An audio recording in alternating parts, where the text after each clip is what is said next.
6B, and that is purifying the RFP protein using column chromatography. And so I'm going to give you a little bit of background on the proteins that you might want to review with your students. But pretty much protein separation is based on understanding the protein structure. You need to know a little bit about the amino acid sequence, or what type of amino acid moieties are showing up in the particular protein. So this picture is showing you the red fluorescent protein, and it's got a barrel structure. So very similar to green fluorescent protein. There's now lots of different variations of them, and some of them just differ by a couple of chemical bonds in the middle, and so you have all the different colors. But anyway, we're going to be using the idea that this particular protein has lots of hydrophobic areas that shows up, and we're going to take advantage of that, and that's how we're going to design the protein separation. So we're using lots of different buffers to do that process. Okay.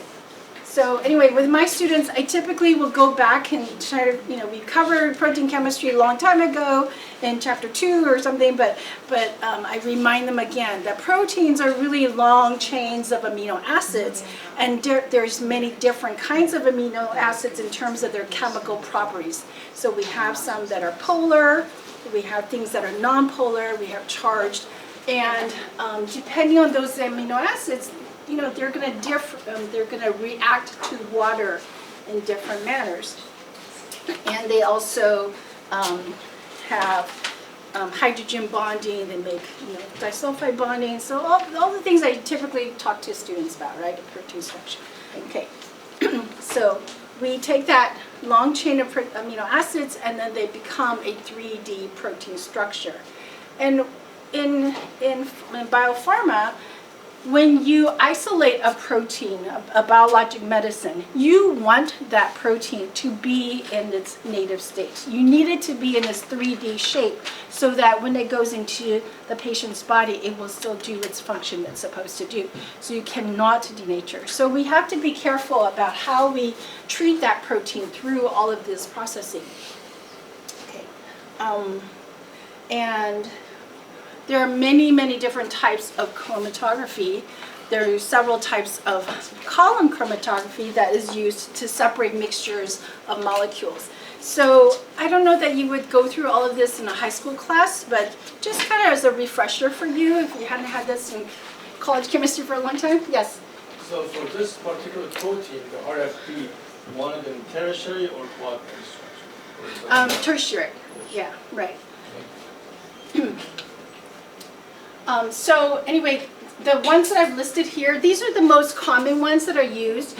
And when industry is trying to do their column chromatography to purify proteins, most times they will use multiple types of chromatography. They don't just use one, they will use combinations, okay? So the absolute best one to do is called the affinity chromatography, and that is because they make an antibody specific against the protein of interest, and they bind that to a resin, and they pour then they put that in the column, and then you pour everything through, and only that one antigen, the protein of interest, is going to bind to that. But that is also the most expensive. To be able to custom design the antibody for that antigen is very, very expensive. Okay, so that's the last column that they will do, right? Because it's so expensive. So they want, you have this gallons and gallons of supernatant that you want to purify. You might do it in multiple steps, and so the affinity will be the last one. Okay, size exclusion is all about determining the molecular weight. So if you have very large molecules and very small molecules, it'll be easy to filter that through. Ion exchange is if that protein happens to have a very strong charge, electrical charge, then you can use the other type of charge to attract it. You can also do polarity, so there's some proteins that are polar, and then what we're going to use today is called the hydrophobic interaction column chromatography. And again, we're taking advantage of the hydrophobic nature of the red fluorescent protein. Okay. So here's the picture again of the RFP, many hydrophobic areas, much more than a typical protein. And so I read a paper where it was done maybe 5 years ago, where they actually went through to look at what are the best ways to purify the green fluorescent protein, which is very similar. And they found that if they did hydrophobic interaction and then followed by the size exclusion, they could get over 98% purity. So that's really good. And then once you have that, if you're a biopharma, then you might do the affinity chromatography after that to get 100% purity. Okay, so I'm trying to make this simple for my students, and so I tell them, basically all of your column chromatographies will have a resin, some kind of a glass bead, and you coat that glass bead with something. Either it's an ion if you're doing an exchange. In this case, we're doing hydrophobic, and so we're going to coat it with a hydrophobic coating. Okay, I don't know which.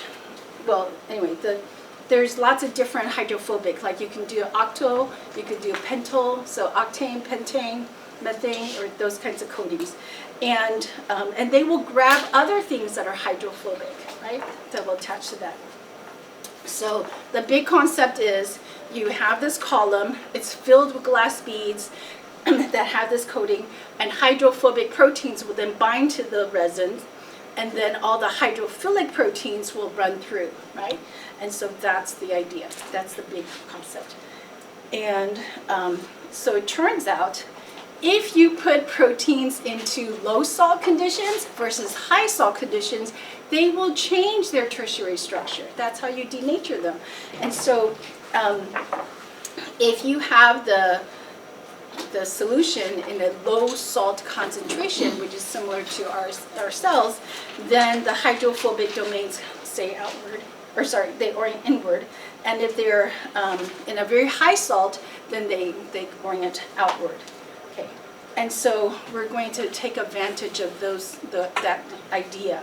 And so in a salt-free solution, so low salt, the water molecules around the protein are very ordered, and they basically kind of protect that protein. And then if you have a high salt, then the water ions, the waters are breaking the ionic bonds, and they will then allow the hydrophobic protein to then reach the hydrophobic resin. Okay, so there's two things going on. There's actually water disruption, and then there's the protein structure disruption.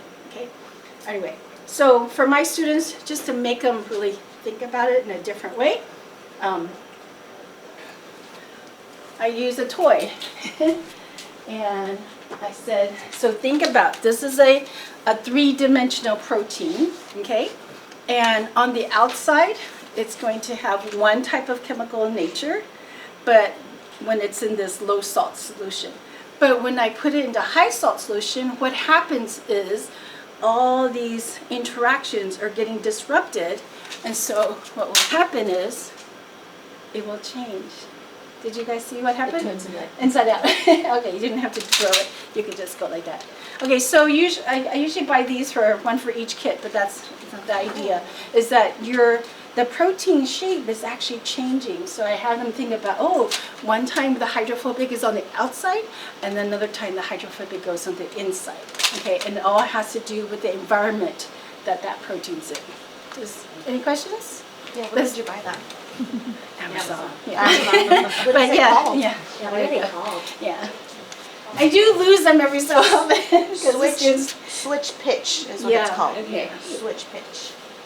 Okay, so here's the big idea that we're going to do, and you're going to get a column like this, and it actually has, we've already put in the resin bed, so all the glass beads that have the hydrophobic coating.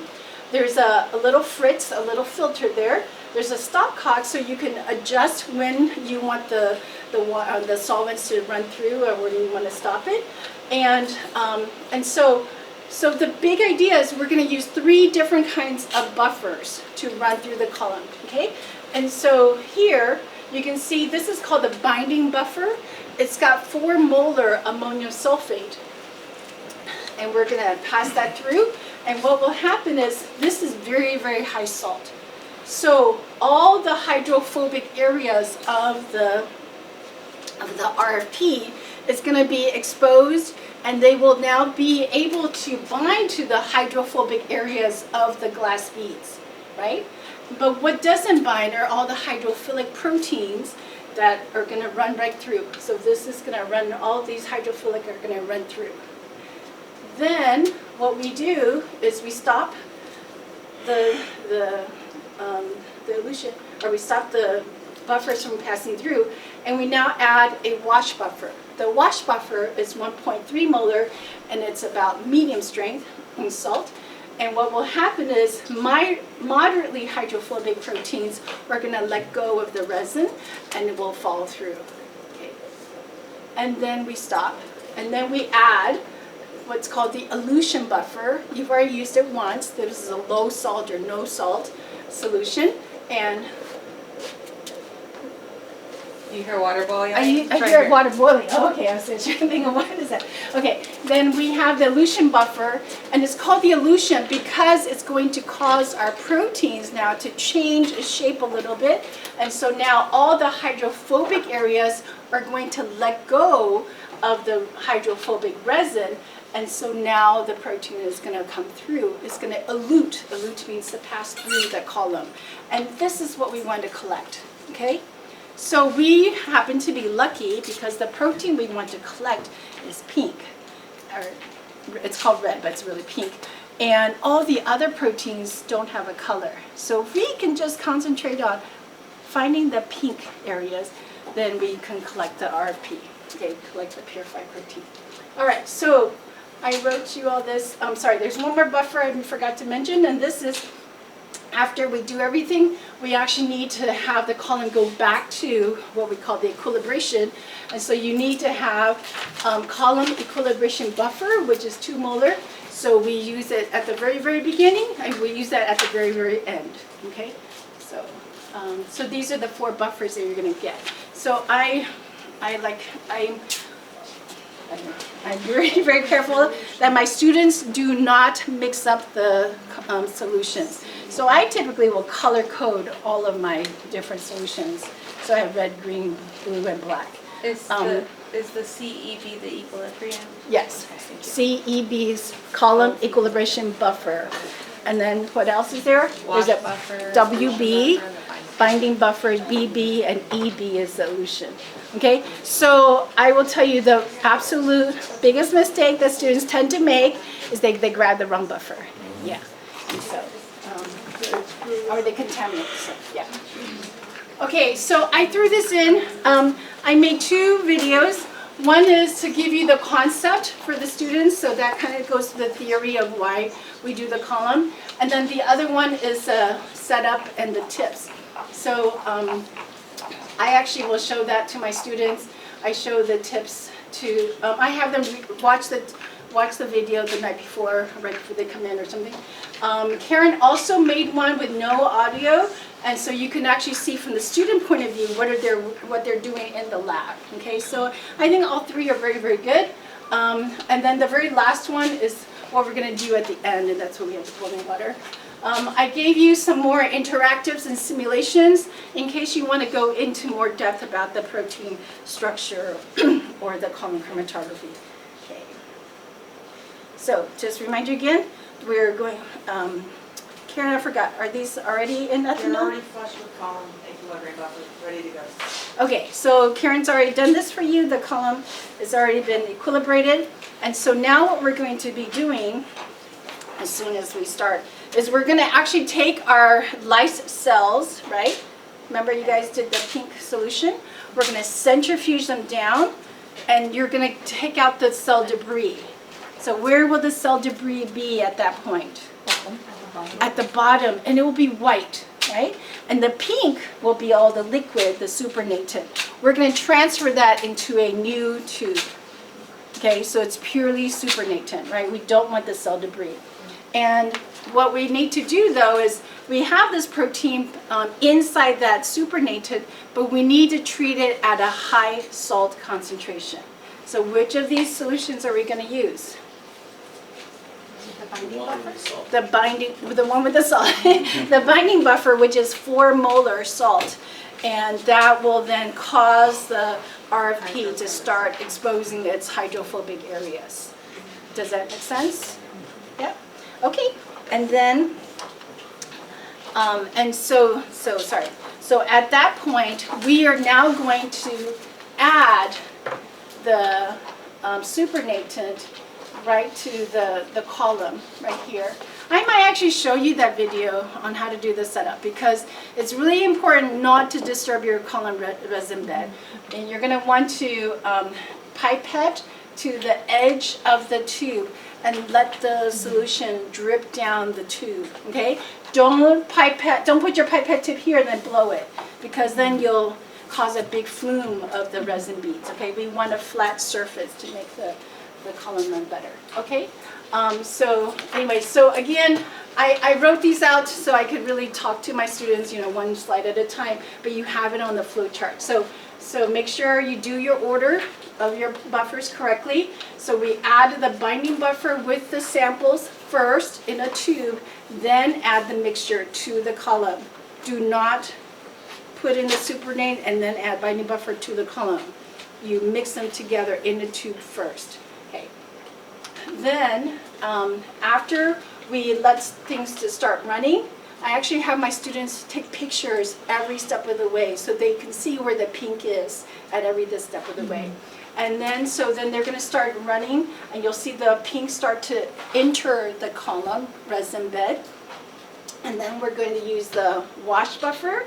Okay, so this is moderate salt. So it's going to release some of the proteins that have a little bit of hydrophobic, but not as much as the RFP, and they will get to release it. And so they will start running down.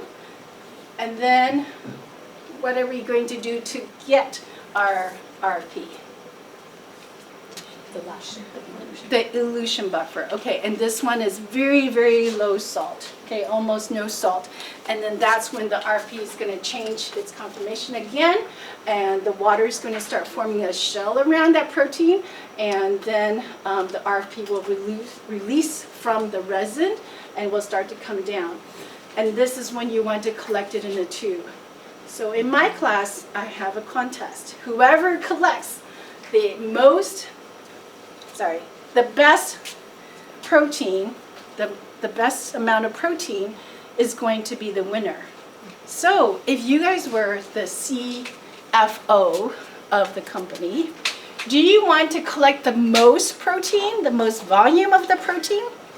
Or do you want to collect the best quality, the most purified concentrate? If you're CFO? I'd say the most. CFO is your finance officer, right? Okay, but as a scientist, which one do you want? Quality. And to sell as the president, what's your final decision going to be? Quantity. It's money because they're shareholders. What's the right answer? Whatever your FDA will let you get away with, okay? Whatever FDA says. If they will accept 98% purity, go with 98. If they want 99, you go 99. If you want 99.5, you go 99.5, right? But the most quantity of that minimum quality is what is needed, right? Okay, so in my class, you must collect at least 100 microliters of RFP, and then we have a contest of who's the most intense RFP, most concentrated. And you will have a contest with All right, prizes for that. good. Ooh, all right. We used to. Okay, and so we're going to actually see it. RFP is very good because we can visualize in ambient light. You can see the pink. But if you can also excite it with UV light or blue light, you can also see it as well. Okay, and so that's what we're going to evaluate at the end. So make sure when you collect that you put your name on the tube and that you need to have enough, okay, of the volume. So I typically will give my students 2 tubes, and I tell them, this is my hint to you. Collect your first pink drop in 1 tube. But that first drop is going to be a little bit of clear and a little bit of pink. And then you'll have the really true pink come down. Collect that in your second tube, right? if you don't have enough in the second tube, then you go back to your first tube and add to that one. Okay, but you want to stop as soon as you as soon as you see no more pink coming down, you need to stop collecting because you'll dilute it otherwise. All right, so here's our. Oh, sorry. What are the salts? What's the formula or what? All right. Sorry, I'm just gonna skip to the. That's wash. Okay, No, here's the that's tips that I would have on the video to really remind you to really drip the liquid slowly down the wall of the column. You don't want to disturb the resin bed. Okay, when you look at your column, you'll see a white layer. That is the resin bed. And then you don't ever want the resin bed to dry out, so you always have a little bit of liquid right above that. Okay, so you guys have stopcock valves. As soon as you see the liquid starting to come down, then you can stop it. Okay. And then I usually have white laminated sheets for my students behind the column. Oh, she has them right there for you. You're gonna use your lab 1.1 templates for this. Yeah, and I would put it behind. Okay, one more tip I don't see on here, and that is I actually put a pipette tip on the bottom of my column, and that gives you a little bit more time for you to judge, is that really pink coming down or not?